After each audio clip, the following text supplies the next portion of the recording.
तो question number 1, who launch the creator education programme in India? Creator education programme India में किसने launch किया? तो इसका आंसर होगा फेसबुक।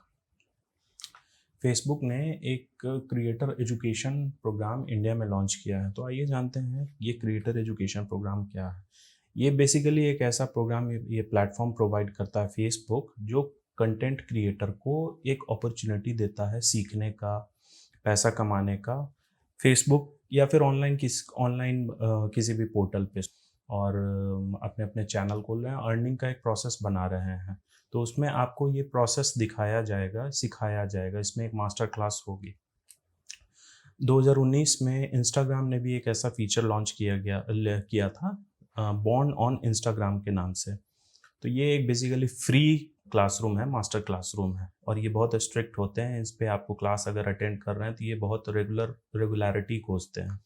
तो उस पे भी कंटेंट आप अगर अगर आपका इंटरेस्टिंग होगा तभी जाके कोई भी आपको लाइक या सब्सक्राइब करेगा या फिर आपके फॉलोअर्स बढ़ेंगे। तो ये आपको एक प्लेटफॉर्म देता है, उसी प्लेटफॉर्म पे आपको सिखाएगा कि आप अपने कंटेंट को कितना बढ़िया बेहतर बना सकते हैं, पैसे कमा सकते हैं। तो फेसबुक ने ये एजुकेशन प्रोग्राम इंडिया में लॉन्च किया गया है जिसका नाम है क्रिएटर एजुकेशन प्रोग्राम। तो फेसबुक के बारे में जान लेते हैं। इसके सीईओ हैं मार्क जुकरबर्ग और इसका हेडक्वार्टर कैलिफोर्निया यूएसए में है। आइए अब क्वेश्चन नंबर 2 पे चलते हैं। Who has been appointed as the new MD and CEO of CRISIL? CRISIL के नए एमडी और सीईओ किसे नियुक्त किया गया है? तो इसका आंसर होगा अमीश मेहता। ये है अमीश मेहता जी। अमीश मेहता जी क्रिसिल के नए एमडी और सीईओ अपॉइंट हुए हैं। ये अक्टूबर 1 की न्यूज़ है, 1 अक्टूबर की न्यूज़ है। तो क्रिसिल के बारे में जानते हैं। क्रिसिल क्या है? क्रिसिल बेसिकली इसका फुल फॉर्म होता है credit rating services of India limited. ये 29 जनवरी 1987 में इस्टेब्लिश हुआ था, लेकिन ये ऑपरेशनल ये काम करना शुरू किया था जनवरी 1988 से। इसका हेडक्वार्टर मुंबई में है। तो ये बेसिकली क्या करता है? क्रेडिट रेटिंग प्रोवाइड करता है। किन की क्रेडिट रेटिंग प्रोवाइड करता है? तो मैन्युफैक्चरिंग कंपनीज की, बैंक्स की, NBFCs, PSU, public sector undertaking, financial institution, state government, urban local bodies और म्यूचुअल फंड्स के, और भी बहुत सारे इंस्टीट्यूशन है जिनके ये क्रेडिट बताता है, मतलब कि इनकी क्या क्रेडिट है मार्केट में, का क्या फ़ायदा है, इस रेटिंग का क्या फ़ायदा। तो ये बेसिकली हेल्प करता है किन को? लेंडर्स को। जे मतलब अगर मान लीजिए सपोज ए कंपनी है और वो किसी एक्स बैंक से लोन लेना चाहता है, तो बैंक पहले उसकी क्रेडिट रेटिंग देखेगा। तो क्रिसिल का जो रेटिंग होता है वो सबसे ट्रस्टवर्दी और सबसे वैल्यूएबल होता है। तो उस बैंक कंपनी ए की क्रिसिल रेटिंग देखेगी, और अगर क्रिसिल रेटिंग में उसके अच्छे पॉइंट्स हैं तब जाके उसे लोन मिलेगा। तो ये बेसिकली लेंडर्स को सर्व करते हैं क्रिसिल इस रेटिंग के थ्रू, इन्वेस्टर्स को कि हाँ भैया, कोई भी इन्वेस्टर किसी कंपनी में पैसा क्यों लगाएगा, अगर उस कंपनी की रेटिंग बढ़िया है तभी लगाएगा। इशूअर को, जो आपके शेयर इशूअर होते हैं। रेगुलेटर के लिए भी ये काम होता है कि हाँ, अगर उसकी क्रेडिट रेटिंग ख़राब है या फिर अच्छी है तो चलो कोई बात नहीं, लेकिन अगर ख़राब है तो फिर रेगुलेटर उन पर कुछ एक्शन लेंगे। तो क्वेश्चन नंबर 3 के बारे में जानते हैं। Who has been appointed as the brand ambassador for NBA in India? NBA national basketball association India के ब्रांड एम्बेसडर कौन बने हैं? तो इसका आंसर है रणवीर सिंह। जी हाँ, बॉलीवुड के एक्टर जो हैं वही रणवीर सिंह, उन्हें ही NBA इंडिया का ब्रांड एम्बेसडर बनाया गया है। NBA जो है इसका हेडक्वार्टर है न्यूयॉर्क यूएसए में, और इसके चीफ ऑपरेटिंग ऑफिसर कू जिसे हम लोग बोलते हैं वो हैं मार्क टैटम। उन्होंने इनको वेलकम किया, रणवीर सिंह को, कि as a brand ambassador for NBA in India. एक बुक है my life in full work, family and our future. इसके ऑथर कौन है? तो इसके ऑथर हैं इंदिरा नूई। ये है इंदिरा नूई, इनकी पिक्चर है ये। इंदिरा नूई पेप्सिको की फॉर्मर सीईओ रह चुकी हैं और इनकी उम्र 65 साल है। तो इन्होंने ये बुक लिखी है कि इस बुक में उन्होंने दर्शाया है कि उनकी प्रोफेशनल और पर्सनल लाइफ को उन्होंने कैसे बैलेंस किया। इतनी बड़ी रिस्पॉन्सिबिलिटी, पेप्सिको जो एक बहुत बड़ी बेवरेजेस कंपनी है उसकी सीईओ होने के बावजूद उन्होंने अपने पर्सनल लाइफ, फैमिली लाइफ को कैसे बैलेंस किया। ये बुक इनके द्वारा, इंदिरा नूई जी के द्वारा लिखी गई है और ये 2021 में ही प्रकाशित हुई है। आइए और ऑप्शंस के बारे में जान लेते हैं। अरुंधति रॉय।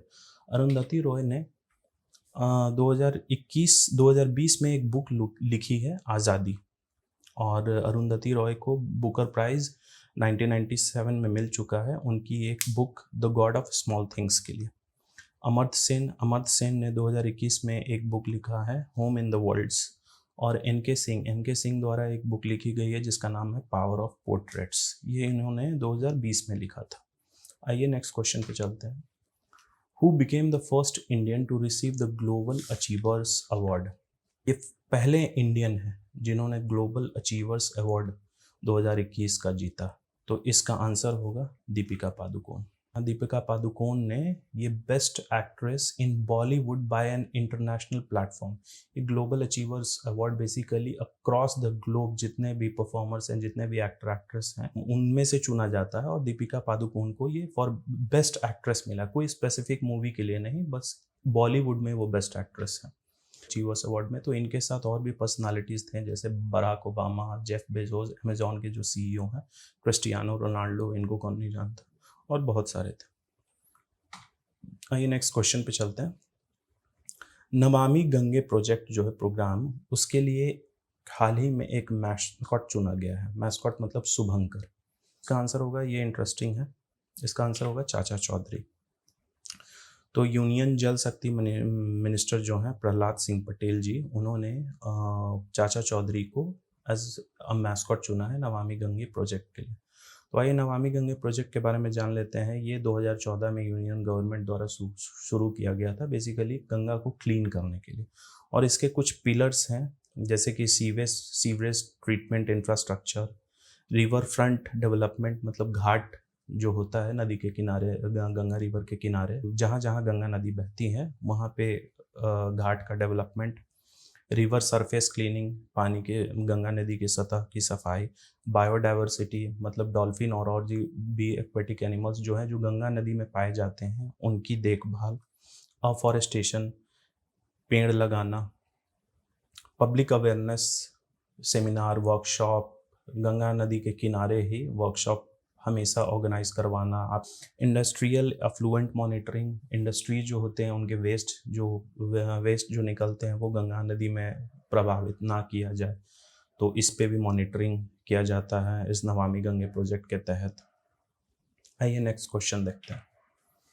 ये देखिए चाचा चौधरी जी का है, हम लोग सभी को ही जानते हैं, ये बचपन में हम लोग इनकी कॉमिक्स बहुत ज़्यादा पढ़ते थे, अब सीरियल भी आती है इनकी। नेक्स्ट क्वेश्चन, आकाश मिसाइल का एक नया वर्जन टेस्ट किया गया है इंडिया में, इसका नाम क्या है? तो इसका नाम है आकाश प्राइम। ये उड़ीसा के चांदीपुर डिस्ट्रिक्ट से टेस्ट किया गया है, और ये DRDO द्वारा डेवलप किया गया है। आकाश मिसाइल जो है एक mid range mobile surface to air missile है, और आकाश प्राइम एक एडवांस्ड वर्जन है। तो ये क्या है, ये इक्विप्ड है improved active radio frequency seeker के द्वारा, इम्प्रूव्ड वर्जन इसका लगा हुआ है ताकि ये निशाने को और अच्छी तरीके से और एक्यूरेसी से तबाह कर सके। जापान के नए प्रधानमंत्री कौन बने हैं? तो इसका आंसर है फूमियो किशिदा। ये रही इनकी profile picture. Fumio Kishida liberal democratic party of Japan से बिलोंग करते हैं और एक्स फॉरेन मिनिस्टर भी रह चुके हैं। जापान के बारे में कुछ इन्फॉर्मेशन जानते हैं, इसकी कैपिटल टोक्यो है, करेंसी येन है, और हेलने पासपोर्ट इंडेक्स 2021 में इसने टॉप किया है, जापान टॉप रैंक पे। स्पिन स्कीम कुछ दिन पहले लॉन्च हुई थी, तो ये किसके द्वारा लॉन्च की गई है? तो स्पिन स्कीम KVIC बोर्ड द्वारा लॉन्च की गई है, khadi and village industries commission द्वारा ये लॉन्च की गई है। स्पिन स्कीम जो है ये बेसिकली इसका फुल फॉर्म होता है strengthening the potential of India. ये है क्या कि KVIC आप क्या करेगी, जो पॉटर्स होते हैं, कुम्हार होते हैं जो मिट्टी के बर्तन बनाते हैं, उनको हेल्प करेगी बैंक से इजी लोन प्राप्त करने के लिए, मतलब बैंक से उनको इजीली लोन मिल जाएगा, और इसमें किसी तरह का कोई सब्सिडी नहीं है, मतलब कि पॉटर्स जो हैं KVIC उनको मदद करेगी और बैंक से लोन उनको ईजिली मिल जाएगा और वो अपना ईजी इंस्टॉलमेंट में पे कर सकते हैं। और KVIC मतलब ये प्रधानमंत्री शिशु मुद्रा योजना के अंतर्गत इन पॉटर्स को लोन दिलवाएगी। तो आइए कुछ KVIC बोर्ड के बारे में जानते हैं। KVIC बोर्ड बेसिकली एक स्टैट्यूटरी बॉडी है KVIC एक्ट 1956 के तहत, और ये ministry of MSME micro small and medium enterprises के तहत काम करती है। इसने 2017-18 में एक हनी मिशन प्रोग्राम भी लॉन्च किया गया था ये KVIC बोर्ड ने, और कुछ दिन पहले ही इसने एक प्रोजेक्ट लॉन्च किया है bold, that is bamboo oasis on lands in drought. ये निचला मंडवा उदयपुर राजस्थान में एक गांव है, उसी से इसने लॉन्च लीक किया था प्रोजेक्ट बोल्ड। तो ये प्रधानमंत्री के बर्थडे जो कि 17 सितंबर को मनाया जाता है, सेवा दिवस के नाम से जाना जाता है, उसी दिन ये स्पिन स्कीम लॉन्च हुआ था वाराणसी से। आइए नेक्स्ट क्वेश्चन देखते हैं। 70th ग्रैंड मास्टर कौन बने हैं? तो इसका आंसर होगा राजा ऋत्विक। राजा ऋत्विक इंडिया के 70th ग्रैंड मास्टर बने हैं। ये है इनकी प्रोफाइल फ़ोटो, बहुत ही कम उम्र के हैं। और जो ग्रैंड मास्टर के लेजेंड हैं विश्वनाथन आनंद, चेस के ग्रैंड मास्टर चेस प्रतियोगिता के लिए दिया जाता है, तो उसके जो लेजेंड हैं विश्वनाथन आनंद, उन्होंने इन्हें कॉन्ग्रेचुलेट किया। Next question, change maker award 2021 किसने जीता? इसका आंसर होगा फैरूज फैजा बिथर। ये बांग्लादेश की रहने वाली हैं, बहुत ही कम उम्र की, शायद 16 साल की हैं। इन्होंने ये जीता। ये रही इनकी प्रोफाइल फ़ोटो। ये बेसिकली एक स्कूल चलाती हैं जिसमें एजुकेट किया जाता है यूथ को अबाउट मेंटल हेल्थ। उन्हें एजुकेट किया जाता है कि आप अपने मेंटल हेल्थ को कैसे ध्यान रख सकते हैं, और हमेशा वर्कशॉप वगैरह ये ऑर्गेनाइज करवाते रहती हैं। और एक और फैक्ट बताएं, ये चेंज मेकर अवार्ड पहली इंडियन 2019 में ये अवार्ड पाने वाली थी पायल जहांगीर। ये मात्र 17 साल की हैं और राजस्थान से बिलोंग करती हैं। उन्हें आवाज़ उठाई थी और इन्होंने काम किया था अपने गांव में चाइल्ड मैरिज को ख़त्म करने के लिए।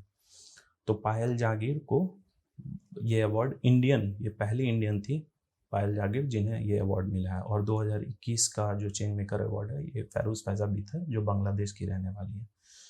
ऑप्शंस में बाकी नाम को देख लेते हैं। दूती चंद इंडिया की पहली होमोसेक्सुअल एथलीट हैं और ये 2020 की एथलीट अर्जुन अवार्ड भी जीत चुकी हैं। इनके ऊपर एक किताब भी लिखी गई है संदीप मिश्रा जी के द्वारा, फियर्सली फीमेल। एग्जाम में ये क्वेश्चन आ सकता है।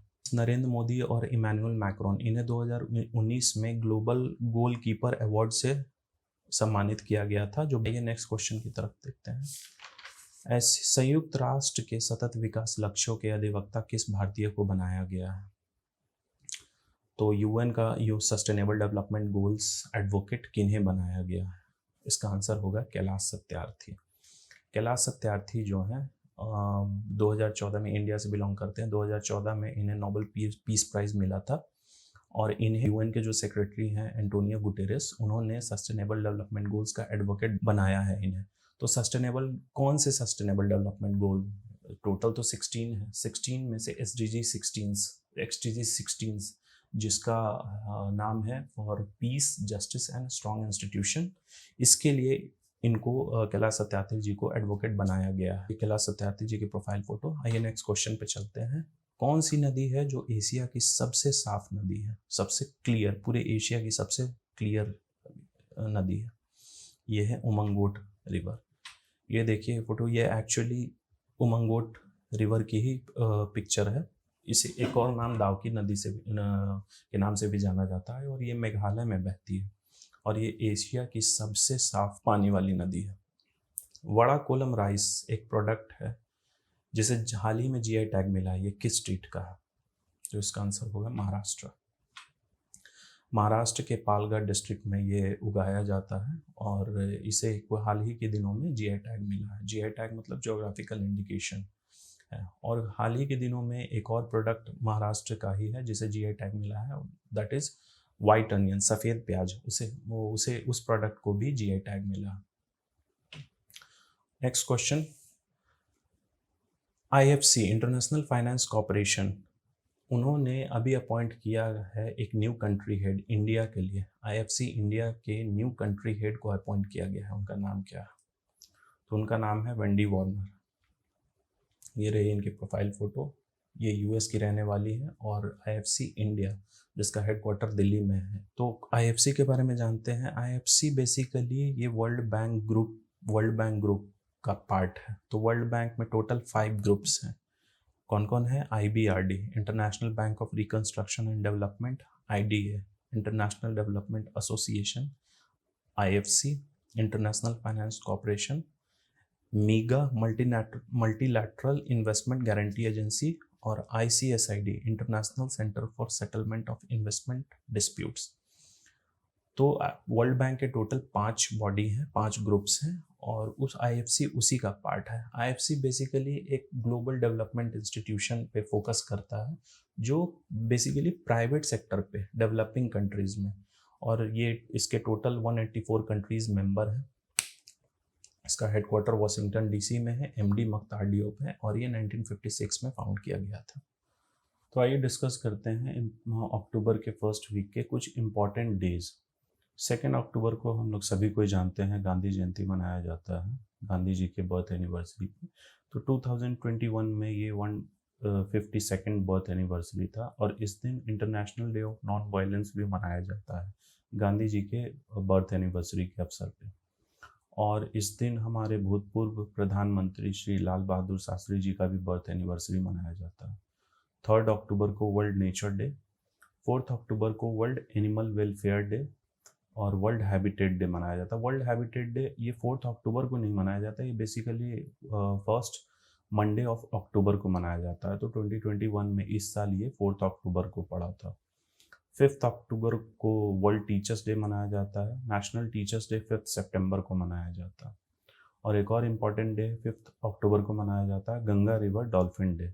Ganga river dolphin day basically October 5 को मनाया जाता है ताकि ये डॉल्फिन, गंगा रिवर डॉल्फिन है, उनके कंजर्वेशन के लिए अवेयरनेस रेज किया जा सके।